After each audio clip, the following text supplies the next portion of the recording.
अब आते हैं स्टॉपिंग का। स्टॉपिंग का भी एक बार डाटा देख लो, उसके बाद सारा क्वेश्चन तुरंत बन जाएगा। मिनिमम डेप्थ ऑफ लॉकिंग, जैसे मान लो ये अंडरग्राउंड का है, ठीक है ना, ये अंडरग्राउंड में पिलर है। कौन सा कलर का पिलर होगा अंडरग्राउंड माइंस में? जो पिलर का कलर होगा, क्या कलर होगा अंडरग्राउंड माइंस में पिलर का कलर? क्योंकि लड़का लोग ऐसा भी क्वेश्चन भेजता है कि सर पिलर का कलर क्या होगा अंडरग्राउंड माइंस में।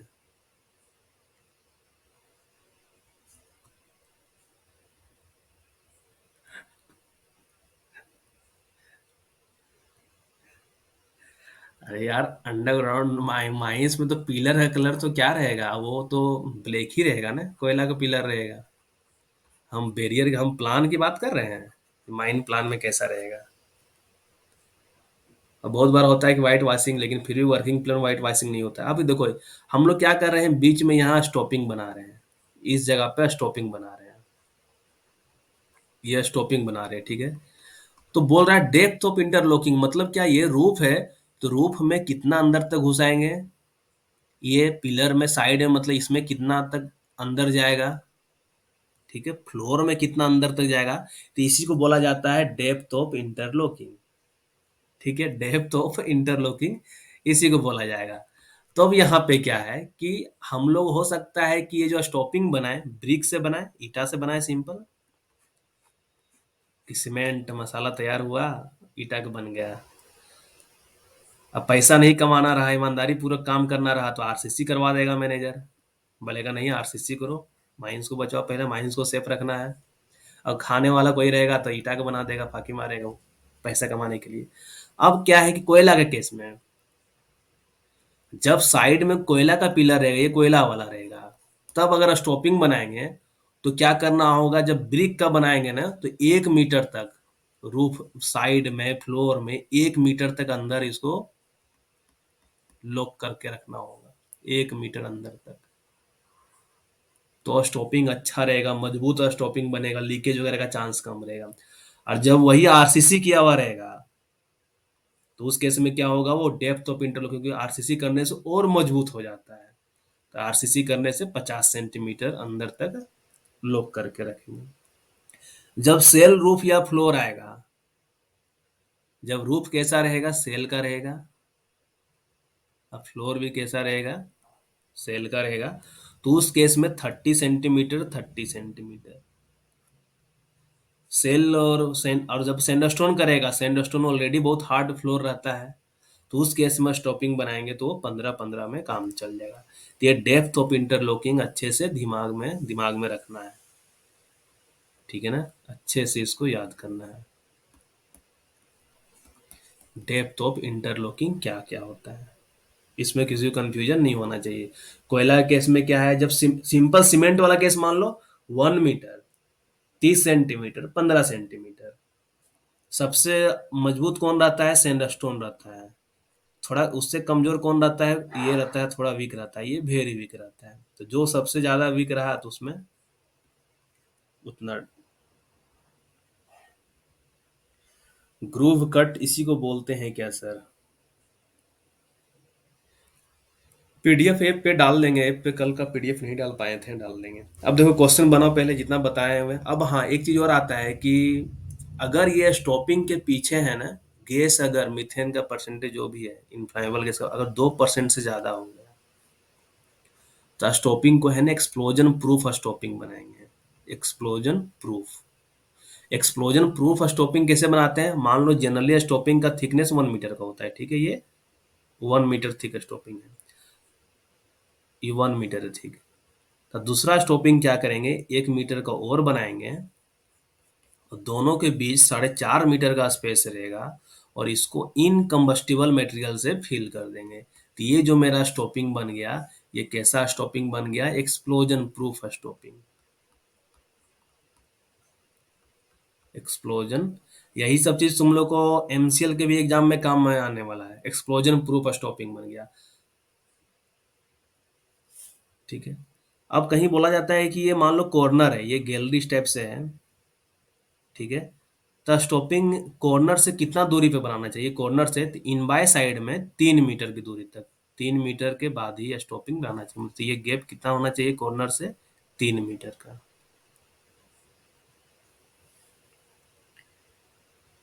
गैस चेक कैसे करेंगे? गैस चेक सैंपलिंग पाइप डाल के करते हैं। ठीक है, अब यहाँ पे क्वेश्चन में आ जाओ। Explosion proof stopping should be provided whenever the percentage of inflammable gas inside the sealed off area exceeds. जब परसेंटेज ऑफ इन्फ्लेमेबल गैस, मान लो एक स्टॉपिंग पाइप, एक पाइप इसमें रहेगा। अब इन कंबस्टिबल मटेरियल बीच में है, पाइप को बाहर निकालेंगे। इस तरीके से उससे गैस की जांच कर लेंगे। तो 2% से अधिक रहेगा तो क्या होगा वहां पे? एक्सप्लोजन प्रूफ बनाएंगे। Minimum depth of interlocking of isolation stopping with brick into the roof floor and side shall be. कोयला के केस में, कोयला के केस में बोल रहा है, और जब हम लोग ब्रिक से बना रहे हैं, ब्रिक प्लस सीमेंट यूज करके बना रहे हैं, तो डेप्थ ऑफ इंटरलॉकिंग क्या रहेगा? तो ब्रिक के केस में 1 मीटर था, और सैंडस्ट और आरसीसी केस में 50 सेंटीमीटर, लेकिन ब्रिक का केस पूछा हुआ है तो मतलब क्या? 1 metre. Minimum depth of interlocking of isolation stopping with brick into the roof floor and sides और सेल, मतलब ईटा का बना रहे हैं, ईटा प्लस सीमेंट का यूज करके बना रहे हैं, आरसीसी नहीं किए हुए हैं, और सेल का है, तो उस केस में कितना था? In depth of interlocking 30 centimetre, 30 centimetre.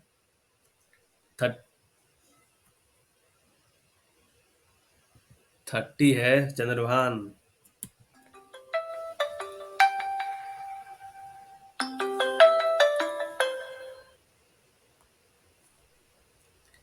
अब minimum depth of locking of both, of both brick and RCC stopping. अब ब्रिक की भी बात कर दिया, आरसीसी की बात कर दिया।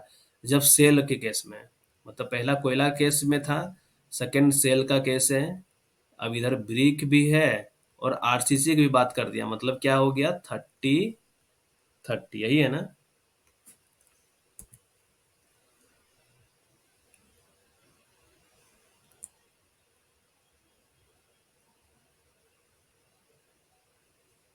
ठीक है, ये जो बता ही दिए कि थिकनेस ऑफ जो स्टॉपिंग होता है, फर्स्ट और सेकेंड डिग्री में जो स्टॉपिंग बनाते हैं ना, आइसोलेशन स्टॉपिंग, वो 1 मीटर थिक रहता है। लेकिन अगर स्टॉपिंग के पीछे 2% से ज़्यादा मीथेन आ जाएगा, इनफ्लामेबल गैस आ जाएगा, जहाँ पे भी हम मीथेन बोल रहे हैं समझना, इनफ्लामेबल गैस समझना, ठीक है ना? तो हम लोग क्या करेंगे? स्टॉपिंग को एक्सप्लोजन प्रूफ कर देंगे। और जबकि थर्ड डिग्री में हम लोग हमेशा स्टॉपिंग बनाएंगे एक्सप्लोजन प्रूफ ही बनाएंगे। जब केविंग कर रहे हैं तो, और जब स्टोइंग करते हैं ना, तो थर्ड डिग्री केस में 1 मीटर, और फर्स्ट और सेकेंड डिग्री केस में 0.5 मीटर। बस ये डाटा तुम लोग को थोड़ा ध्यान रखना है, ये डाटा थोड़ा ध्यान रखना है। कौन सा लास्ट क्वेश्चन समझा दे यार? क्या बोल रहा है कि जब रूफ और फ्लोर में क्या है? सेल प्रेजेंट है। अब हमको स्टॉपिंग बनाना है, तो स्टॉपिंग का इंटरलॉकिंग कितना होगा? कितना डेप्थ तक ये स्टॉपिंग को अंदर लॉक करके रखेंगे, यही तो पूछ रहा है ना? जब सेल वाला ये क्या कंडीशन दे दिया है, सेल रूप का कंडीशन दे दिया है सेल वाला, ठीक है, तो उस केस में 30 सेंटीमीटर, 30 सेंटीमीटर। ठीक है। सैंडस्टोन के केस में बता दो, सैंडस्टोन के केस में क्या हो जाएगा? ब्रिक वाला पूछा हुआ है, सैंडस्टोन में ब्रिक भी पूछ दे या आरसीसी पूछ दे, दोनों केस में क्या है?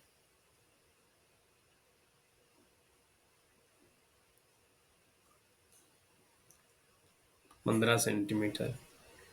Minimum depth of locking of, छोड़ो ये सब सबको पता ही है। 23 नंबर क्वेश्चन आ जाओ। Minimum thickness of explosion proof stopping for degree 3 mine, degree 3 गैसेसिंग।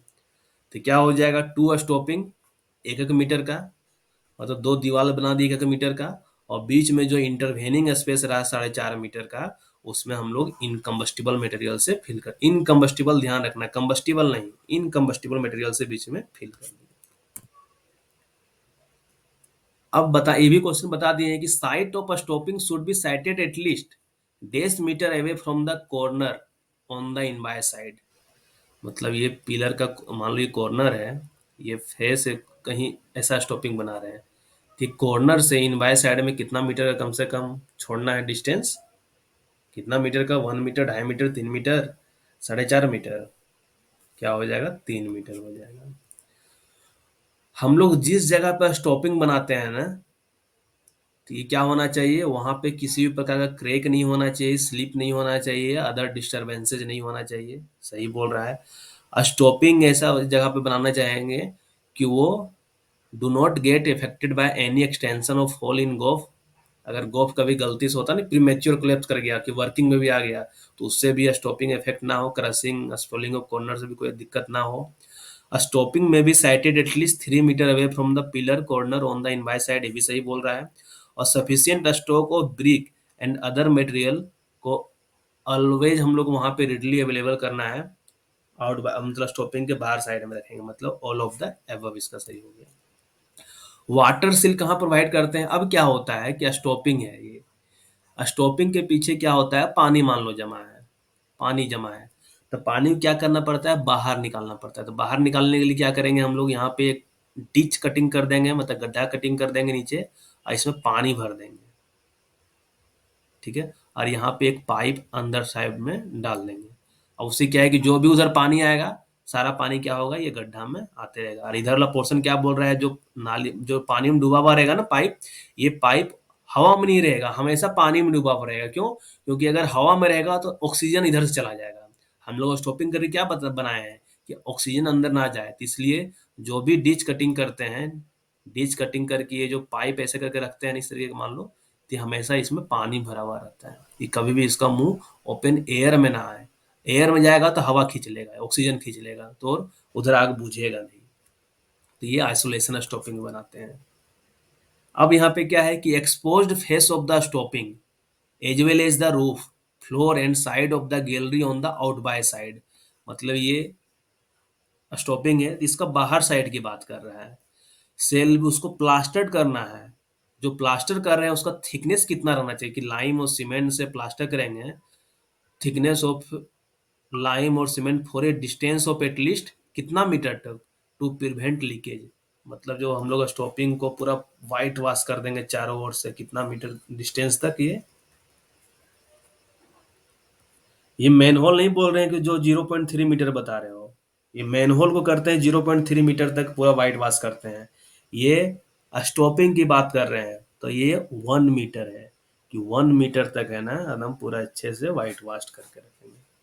क्यों तुम लोग सब ये क्यों बोल रहे हो यार, हम गलत बता रहे हैं क्या? तुम लोग जब कॉन्फिडेंस के साथ ये बोलने लगते हो तो हम भी थोड़ा सा लगता है कि यार लग रहा है गलत बता देंगे क्या। 1 मीटर है ना, तो तुम लोग तुक्का मार रहे थे, ये बताओ जो भी अभी ऑप्शन ए टिक किए हो, तुक्का मार रहे थे, रितलाल, आशीष, रक्षक, विघ्नेश लकड़ा, राजेश, तुम लोग को तुक्का था या कहीं पढ़े थे, ये बताओ, कि मैनहोल वाला डाटा याद आ गया? हाँ 1 मीटर है, ठीक है, 1 मीटर इसका आंसर है। और stopping should always be kept white washed on the surface and at the roof floor and side for decimetre outbye for every detection of crack. तो क्रैक डिटेक्शन करने के लिए क्या हो जाएगा, ये भी सेम क्वेश्चन है, 1 मीटर हो गया, ठीक है। देखो ये क्वेश्चन तुम लोग दिखाते हैं कहाँ है, ये सर्कुलर का क्वेश्चन है, ठीक है ना, सर्कुलर।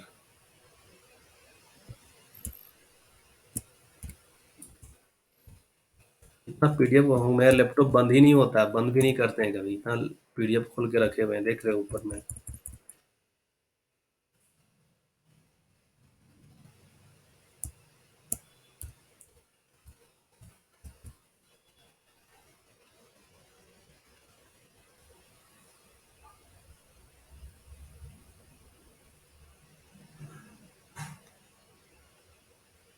देखो यहाँ पे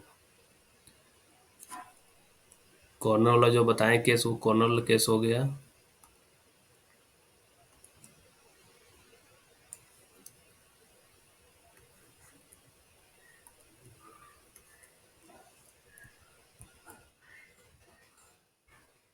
और एक केस और जो तुम लोग को बताएं अभी हम, है ना, the exposed face of the stopping as well as the roof floor and side of the gallery on the outbye side for a distance of at least 1 metre there from shall be plastered with sufficient thickness of lime और cement to prevent leakage.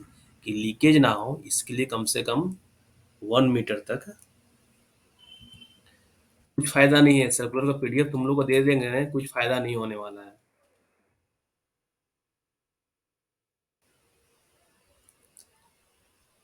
अब क्या बताए थे कि atmospheric condition stopping का हम लोग कितना दिन में डिटरमाइन करेंगे। अच्छा ये भी क्वेश्चन देखो कि जो सैंपलिंग पाइप रहेगा should be extended up to a distance of at least decimetre inbye of the stopping. मतलब ये स्टॉपिंग है, स्टॉपिंग में कितने अंदर तक, ये मान लो इनसाइड वाला पार्ट है और ये आउटसाइड वाला पार्ट है, तो स्टॉपिंग में कितने अंदर तक सैंपलिंग पाइप को डालकर रखेंगे ये 3 मीटर।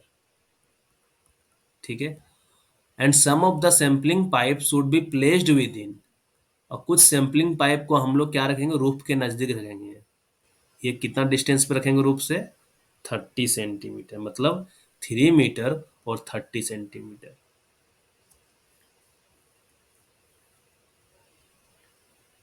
ठीक है, ऑप्शन सी, डी नहीं चंद्रकांत, ऑप्शन सी ध्यान रखना कि कुछ कि सैंपलिंग पाइप जो रहेगा ना, वो जिधर आग लगा हुआ है उधर 3 मीटर तक अंदर एक्सटेंड करके रखेंगे, और कुछ सैंपलिंग पाइप मान लो जो रहेगा ना, वो रूफ से विद इन 30 सेंटीमीटर रहेगा, क्योंकि जो हल्का गैस रहेगा वो रूफ के नजदीक में मिलेगा, जो भारी गैस रहेगा वो फ्लोर के नजदीक मिलेगा, इसलिए।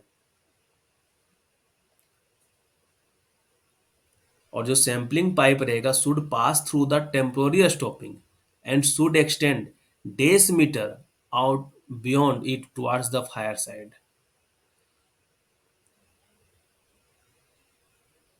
Sample pipe should B pass through the temporary stopping, अगर कोई टेम्पोररी स्टॉपिंग रहेगा तो फिर भी उसके अंदर पास करके फायर साइड में कितना दूरी तक लेके जाना है, ये भी सेम क्वेश्चन है, सिमिलर क्वेश्चन है।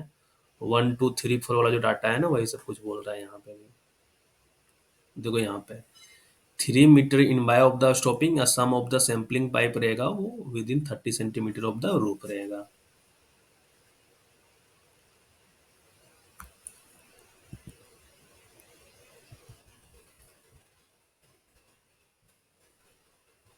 देखो यहाँ पे सैंपलिंग पाइप का कुछ कुछ चीज दिया हुआ है ना, वाटर सील पाइप वगैरह।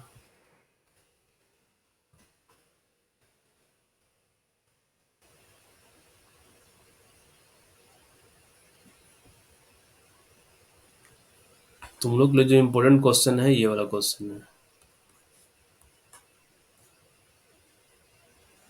ऑप्शन सी इसका भी हो जाएगा। साइज ऑफ पैनल जो होता है वो क्या डेप्थ फ्रॉम द सरफेस पे डिपेंड करता है, थिकनेस ऑफ सिम पे डिपेंड करता है, इंक्लिनेशन ऑफ सिम पे डिपेंड करता है, या ए बी सी तीनों पे डिपेंड करता है, या नन ऑफ द अबव। क्या हो जाएगा इसका आंसर पहले बताओ। जो पैनल हम लोग डिमाइन करते हैं कि ये पैनल से, पैनल में उतना ही पिलर रखते हैं कि हम लोग किसी टाइम के अंदर निकाल लें, कि इंक्यूबेशन पीरियड के अंदर हम लोग निकाल लें। तो इसका क्या हो जाएगा, ए ऑप्शन भी नहीं होगा, बी ऑप्शन भी नहीं होगा, सी ऑप्शन भी नहीं होगा, जो डी ऑप्शन दिया हुआ होगा वही सही है। मतलब ऑप्शन नहीं है तो जरूर मार देना है। जिसको पता था वो बोल रहा है नन या इंक्यूबेशन पीरियड, लेकिन कुछ कुछ है कि ए तो मार ही दिया है। The mine air shall be tested for percentage of CO once at least in every। देखो ये सब क्वेश्चन है ना, इनकम्प्लीट क्वेश्चन है कि mine air shall be tested for percentage of CO. हम क्या बताएं कि सीओ बाय ओ टू का खाली परसेंटेज जांच करना है, सीओ बाय ओ टू तो 7 दिन में करेंगे, और कंप्लीट एनालिसिस करना है तो 30 दिन में करना है, तो ये अभी।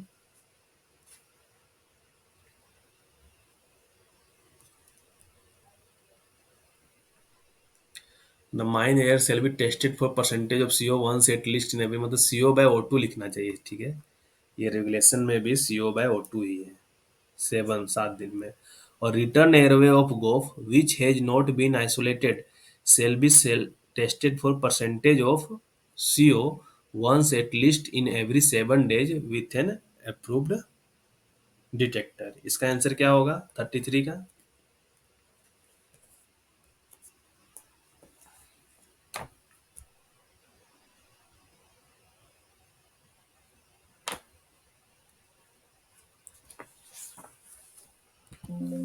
ग्राहम्स रेशियो दोनों है ना, रेगुलेशन में चेक कर लो इसको।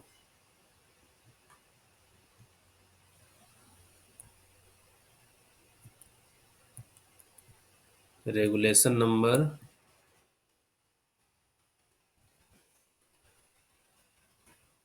तो ये क्या है यहाँ पे कि test for percentage of carbon monoxide once at least in every 7 days, ठीक है। Completely analysed once at least in every 30 days, ठीक है। 7 दिन वाला ये आंसर सही है। 7 दिन वाला जो आंसर है वो सही है, ठीक है। कि mine air sample shall be tested for percentage of CO at least one in every 7 days, or return airway of GOF which has not been isolated shall be tested for percentage of CO once at least in every 7 days। और Graham's ratio consumed is determined, ये हो गया completely analysis, ठीक है ना। Complete analysis का case ये हो गया। थोड़ा सा ऊपर वाला हम जो बताए थे यहाँ पे ये करेक्शन कर लेना। कंप्लीट एनालिसिस का केस ये हो गया, यहाँ पे क्या है 30 दिन में जांच करेंगे। सिर्फ CO जो जांच करेंगे वो 7 दिन में करेंगे, और पूरा CO/O2 जो जांच करेंगे, पूरा कंप्लीटली एनालिसिस करेंगे, वो 30 दिन में करेंगे। ये दो क्वेश्चन, यही क्वेश्चन है वंस इन 30 डेज वाला।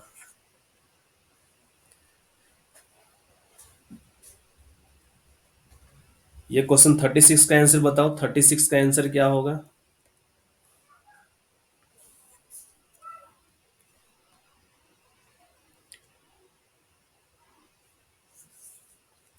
36 का आंसर,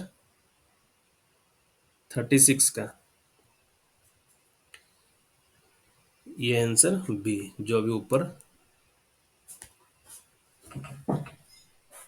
अच्छा, जो प्रत्येक डिक्लेयरिंग डिस्ट्रिक्ट होता है वो shall be inspected on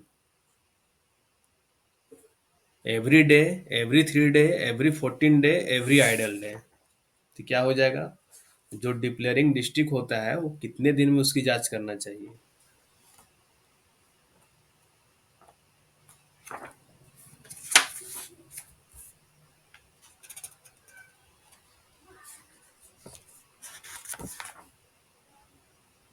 idol day में तो बोला ही है जांच करने के लिए, तो क्या और बाकी दिन में जांच नहीं करना है?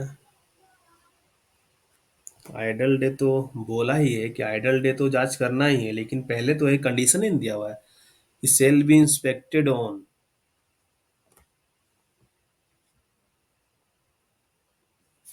एक मिनट, इसको है ना,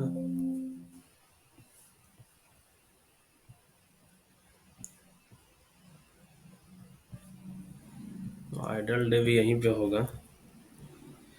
every declaring district shall be inspected on every idle day, ठीक है। तो वो ध्यान दो, ग्रीन पर मार्क करके भी रखा हुआ है,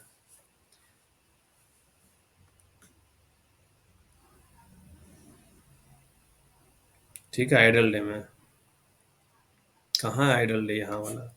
जो ऑल अनयूज्ड वर्किंग, जो सील नहीं किया गया है, and isolation stopping shall be inspected once at least in every days by competent person.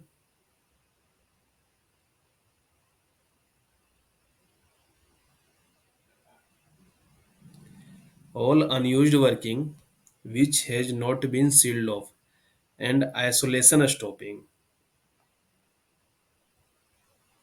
shall be inspected once at least in every 7 days.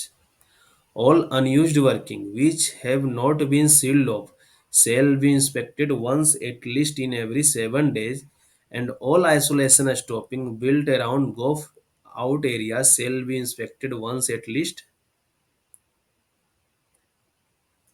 एक गोफ्ड आउट एरिया दे दिया है, दोनों केस में देख लेते हैं एक बार। ऑल दो यहीं पे देखो, all unused working including unused working which has not been sealed off, and isolation stopping build around go forward areas shall be inspected once at least in every 7 days। मतलब दोनों का ऑप्शन क्या हो जाएगा? 7 days 7 days। है 7 दिन के लिए करते हैं बाय कॉम्पिटेंट पर्सन फॉर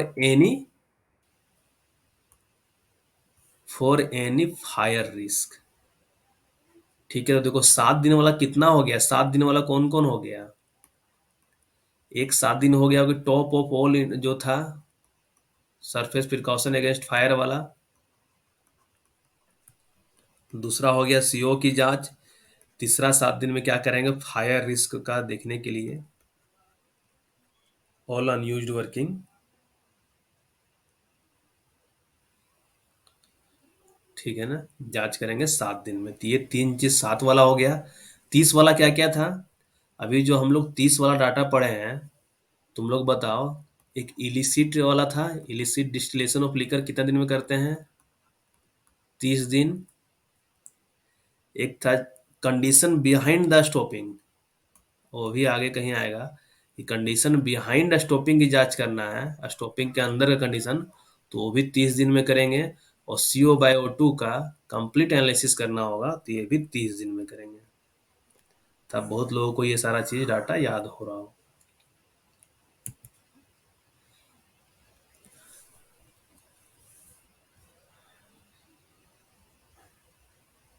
एक होता है कि fire resistant hydraulic fluid use करना चाहिए माइंस में, लेकिन यहाँ क्वेश्चन क्या दे दिया है कि फायर रेसिस्टेंट नहीं होना चाहिए।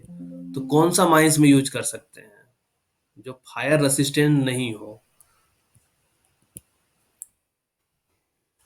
यहाँ पे देखो क्या दिया हुआ है कि precaution shall be taken to minimise the possibility of, यहाँ देखो, hydraulic fluid which is not fire resistant shall not be use below ground. मतलब हाइड्रोलिक फ्लूइड जो फायर रेसिस्टेंट नहीं रहेगा उसको अंडरग्राउंड माइंस में यूज ही नहीं करना है। अंडरग्राउंड माइंस में यूज ही नहीं करना है।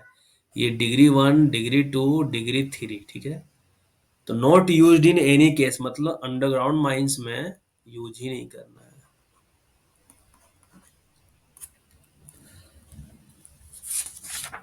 अब आता है क्रॉसिंग पॉइंट टेम्परेचर वाला डाटा, जो थोड़ा इंपॉर्टेंट डाटा है, क्योंकि यहाँ पे लड़का लोग है ना, मॉइस्चर देख के आंसर उल्टा टिक कर लेता है, लेकिन मॉइस्चर का क्या असर पड़ता है कोयला पे, ये पता रहने पे वो आंसर उसका गलत नहीं होता है। ये हम बता दे रहे हैं।